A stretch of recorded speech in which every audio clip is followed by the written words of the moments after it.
Guys, good morning.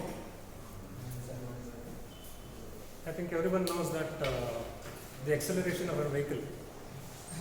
So we usually take out acceleration as A, and it is inversely proportional to the mass of the vehicle. That is obvious. Higher the mass of the vehicle, the acceleration will be lower. And it is proportional to something. Can you guess? It is proportional to something. What is it? Force. Huh? Force. But basically, you are saying the attractive force, which is proportional to the power or the torque of the vehicle. So definitely, it is proportional to the power of the vehicle. Of course, here, what you can understand is why I am not writing P. Why I am not writing P instead of P is that, so P is nothing but 2 pi nt by 60. 2 pi nt by 60. For a value of P, if you can reduce this n by a huge amount, then this P also can almost go to a very high value. That means, you know, in first gear you have got huge torque. So can you have a gear which is actually less than first gear? You know, fourth gear has got lower torque, and third slightly higher torque, and second still more torque, and first has got the highest torque. And in some heavy vehicles, the first gear they actually don't use in cities. The first gear is only used in hill stations because they need a very huge torque. In city areas or on flat roads, they don't use that. Okay, so you can have gear which is less than first gear, and you can literally reduce this n by n. If you suppose if you try to reduce n to 0, then this T almost becomes infinity. So that means you can literally make a vehicle go, even a very big truck move, just by using a TVS 50 engine. Moped engine, you can make the truck go forward, but it will be going at a very, very slow speed, and the accelerations are very, very low. It is possible with leverage. That means if you can make the gear like the first gear where the ratio is like 1000:1. If you can make the ratio of 1000:1, then you can definitely move a very big truck. So therefore we are not writing this as acceleration is proportional to P. Sorry, we are not writing it as acceleration proportional to T, because you can actually have various values of T by varying the gear ratios. Okay, one is this. Guys, any other thing that you can actually add? Acceleration of a vehicle. Everybody knows higher the mass of the vehicle, acceleration. I think you know what is acceleration, no? When you want to overtake a vehicle, you need to increase your speed. How fast the vehicle increases the speed is acceleration. Okay, so that is acceleration. That is inversely proportional to mass of the vehicle, proportional to the power of the vehicle, which is again in terms of n and t. And can you say something? Drag coefficient. Huh? Drag coefficient. Drag coefficient. Okay, drag coefficient. Okay, now I think you said something related to that. Okay, drag coefficient, but the drag coefficient is dependent on something else. Velocity. Huh? Velocity. So you can say that suppose if you're going in a Hero Honda Splendor, and your bike is already going at 90 km/h, 90 or 100 km/h. Now what is the maximum speed of a Hero Honda Splendor? 80 to 90. So it is almost going at maximum speed. Now can you have acceleration after that? No. Which means that at lower speeds, maybe a Hero Honda Splendor at 20 km speed it can accelerate, it can overtake. At 40 km speed it can accelerate, but not so much. At 80 km speed it struggles to accelerate. At 90 it has reached the maximum speed, it has no acceleration. So acceleration is proportional to V or inversely proportional to V?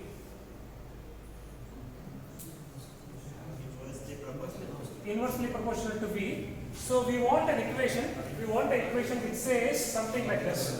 So acceleration is proportional to P, and it is inversely proportional to M, inversely proportional to V, and you can have a constant where you can say that some constant, this becomes as C is equal C into P by MV. So we want to derive this relation now. So we just by common sense arrived at this relation, but we want to derive this. Please write a question. Derive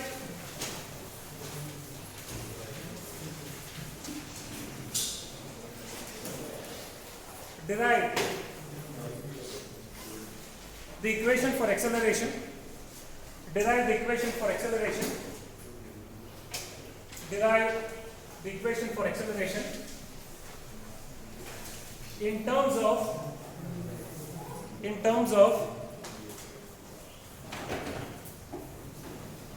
derive the equation for acceleration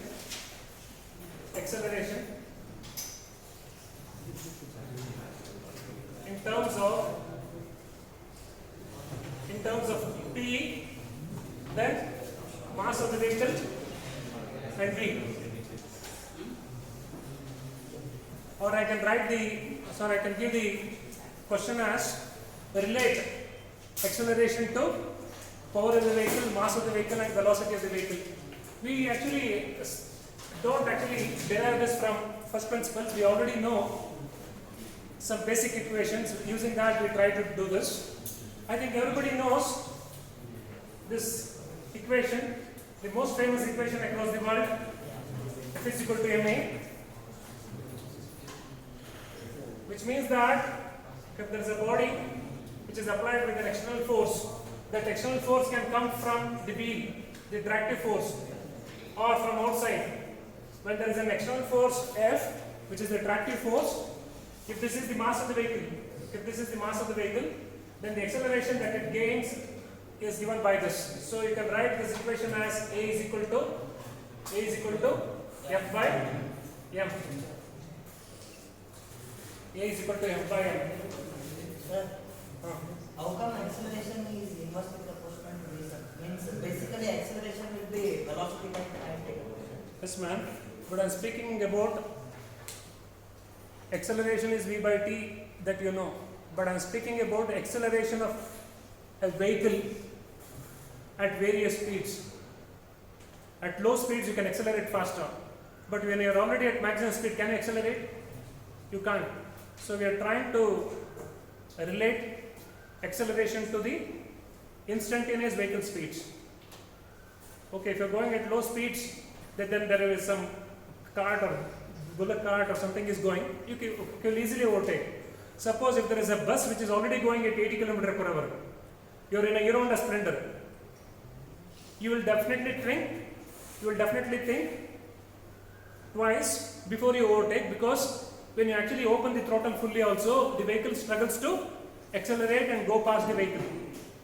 Okay, so acceleration, suppose if the vehicle was going at 40 km/h, confidently you would have overtaken, because at 40 km/h when you open the throttle, acceleration would have been better. You would have simply increased the speed and then gone past the vehicle. So we are trying to speak about that acceleration. We are not trying to directly relate V. So everybody knows A is V by T. Okay. And then one is this, and other is, you know that what is power? The basic definition of power: work done by time.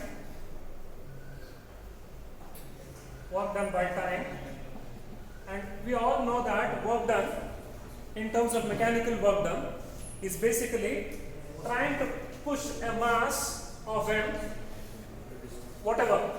Okay, let us not worry about that mass. Now, trying to push a mass with a force F through a distance D. If you apply a force through a distance D, then you have done some work. If I am trying to push this desk from here to here, then I have done some work.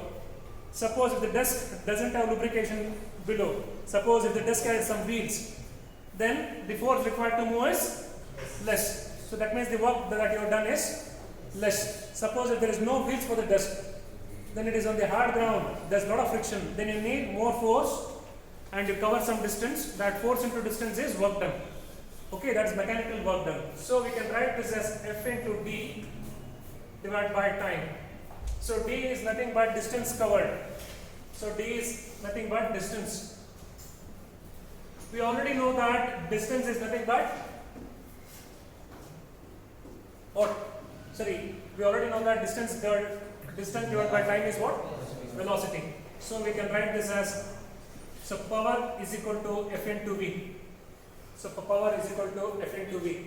Now, from this equation, we can write that F is equal to P by V. So we can write this as equation 2, we can write this as equation 1 and substitute the value of F in 1. So, if you substitute 2 in 1, if you substitute actually 2 in 1, what you have is acceleration is equal to F if you substitute here, it is P divided by V multiplied by M. Okay, so here what units should I choose?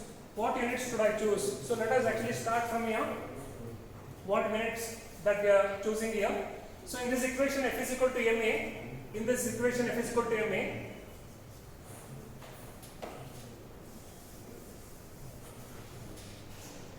So the units that we chose is, let us write F in terms of something, mass in terms of what? Mass in terms of what? Kg multiplied by A, which is in terms of meter per second square. So we know that kg meter per second square, since kg meter per second square is nothing but 1 Newton. So then we can write this as 1 Newton. Okay, so we are good with this units, no issues. And then here we know that power is either in watts or in kilowatts or bhp or horsepower, which is actually 1 horsepower is 746 watts. So let us see that it's watts. Watts is basically Newton meter per second. Watts is basically Newton meter per second. Newton is the force required to move a mass. Newton is the force required to move a mass, and the distance covered is meters. Distance covered is in meters, and if it is done in 1 second, if it is done in 1 second, it is called as watt. Okay, so here we substitute this force in terms of newtons, distance in terms of meters, and this time in terms of seconds. So Newton meter per second. So since Newton meter per second is watt, so we substitute this power in watts. So what we are supposed to do here is, so this P should be in watts, this velocity should be in meter per second, and this mass should be in terms of kgs. Then we'll get acceleration in terms of meter per second square. Suppose if you want to check whether this is true or not, then you can check it again. On the left hand side you have got meter per second square. On the right hand side you have got watt. What is 1 watt? Newton meter per second divided by velocity, which is meter per second, multiplied by kg. Multiplied by kg. So here you know that Newton is already kg meter per second square. So this Newton can be replaced by kg meter per second square. So this kg cancels out. This meter per second cancels out. What is left is meter per second square, which is on the left hand side. Which means that the units are consistent. So in the examination you will have definitely some doubts. What units should I use? So the units that I have chosen is perfectly right, because the units are balancing on both the sides.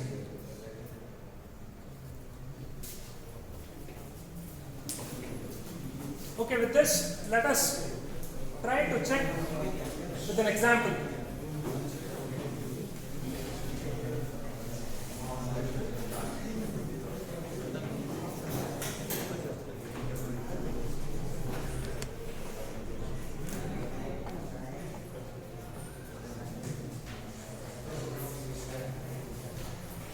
Okay, now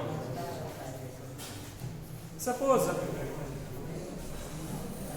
if you try to find out the power of a vehicle, the power of the vehicle is never given in terms of watts. It is generally given in terms of bhp, horsepower. So in that case, you can write this equation as A is equal to P divided by M into V. And if this is given in terms of, if P is given in terms of bhp, then you multiply by 746 watts, because 1 bhp is 746 watts.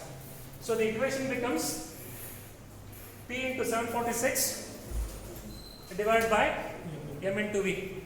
So let us now find out the acceleration of a vehicle. So let us take a numerical, because the numericals help us to understand this equation better. Let us consider a car, a small car.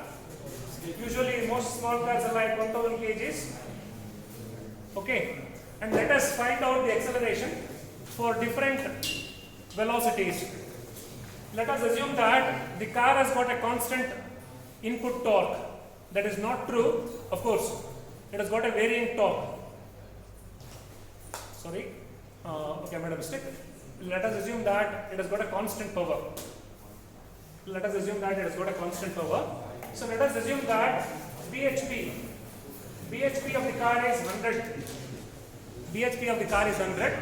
So for velocities, let us take velocities of different values and find out the acceleration. Okay, so now let us now find out this.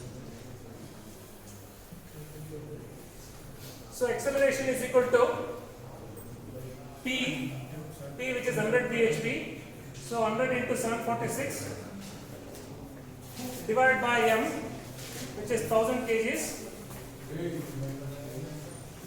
multiplied by velocity. Let us take some values which help us solve this problem easily without calculator. So let us take very low velocity. Very low means I will take a velocity something like this, 0.746 meters per second. If this is 0.746 meters per second, can you find out what is the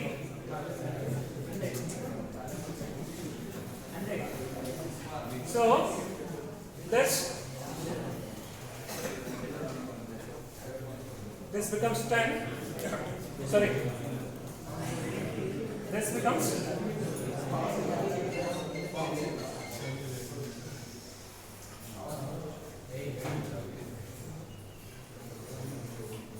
what is 746 divided by 0.746? 1000. In this 1000, these two zeros goes. So acceleration is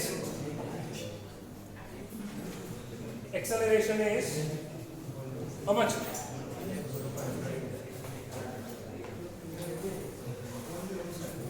Guys, see here, you're getting some values which are unimaginable. Only for some guys this means something wrong. So that means this vehicle can have an acceleration of 1000 meters per second. It can have a change in velocity of 1000 meters per second for every second. So that means it is going at 0 meters per second this time. In the next second it will be going 1000 meters per second, which is actually 1 kilometer per second. Which means that there is some issue with this equation. So that means that, of course, we are not actually speaking in terms of per second for a very small value, because we saw in the equation P is equal to 2 pi nt by 60. We saw in this equation 2 pi nt by 60. If you make this n very small, then this P becomes very huge. You can have a gate which is like 1000:1. That means if you have a sudden jerk is nothing but the rate of change of acceleration. You know that change of position with respect to time is velocity. Velocity divided by time is acceleration. Acceleration divided by time is called as jerk. I think you might have not seen this. Again, I don't know what is actually jerk divided by time again. I think people say that. I've only heard up to this level. Okay. So when you got very low speeds, then you can have very huge accelerations. That is what this equation means. So you have 1000 meters per second, which is very huge. Generally, guys, now to give a sense for this, people generally speak in terms of G. G is 9.81 meters per second square. So they generally, if you now round this 9.81 to 10, if you round it up to 10, so then you can almost say that it is 100 G. It is 100 G.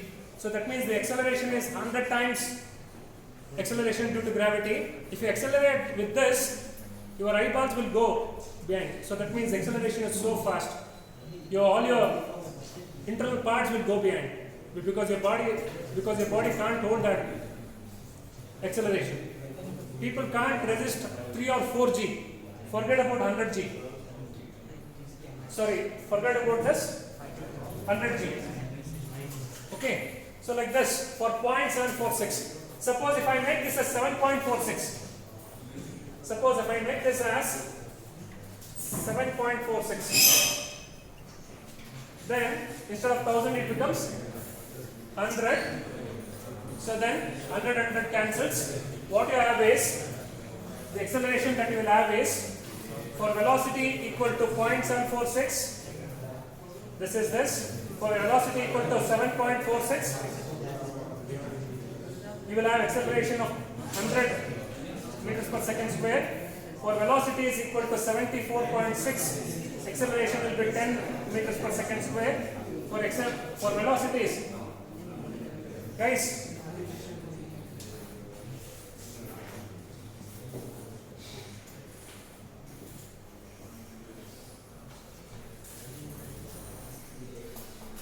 for velocity is equal to 74.6. So that is huge. This is meter per second. 10 meters per second is already 36 kilometers.